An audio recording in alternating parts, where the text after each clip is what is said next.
আগেকার দিনের কাজের মাসি। দেখো বাপু, সকালবেলা কিন্তু একদম 6টার সময় আসতে হবে। এসে সমস্ত ঘরটাকে তোমাকে গোবর জল দিয়ে পরিষ্কার করতে হবে। ঠিক আছে? পারবে তো?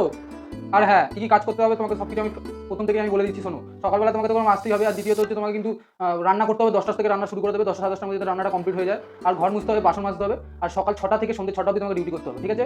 আর একটা কথা তোমাকে বলতে আমি ভুলে গেছি। প্রত্যেকদিন কিন্তু আমার বিকেলবেলা আমার ঘরে 2-3-4টে গরু আছে। গরু নিয়ে তোমাকে মাঠে চড়াতে যেতে হবে। ওদেরকে নিয়ে আসবে, এনে তোমার ডিউটি ছুটি। ঠিক আছে? আর হ্যাঁ, তুমি কি আজকে থেকে কাজ করবে? তুমি বলে দাও। আর মায়না কিন্তু আমি 300 টাকার বেশি দিতে পারবো না। দেখো তুমি কি করবে। এখনকার দিনের কাজের মাসি। দেখুন দাদা, সকাল 6টা 7টার সময় আমি ডিউটিতে আসতে পারবো না। আমি রোজ সকাল 10টায় আসবো, 6টা পর্যন্ত ডিউটি করবো, আমি কিন্তু চলে যাবো। আর হ্যাঁ, আমার কিন্তু সপ্তাহে কিন্তু একটা করে ছুটি চাই। আপনাদের ফ্যামিলিতে কয়জন আছে মেম্বার? দেখুন, আমি কিন্তু 3 জনের বেশি কিন্তু আমি রান্না করতে পারবো না। 3 জন মেম্বার থাকলে আমি কিন্তু কাজটা করবো, না করবো না। এবার আপনি দেখুন। আর হ্যাঁ, আমার কোমরে বাঁধায় ব্যথা আছে, আমি কিন্তু নিচে ঘর মুছতে পারবো না। বাড়ির সমস্ত কাজ আমি করে দেবো। আর একটা কাজ আমি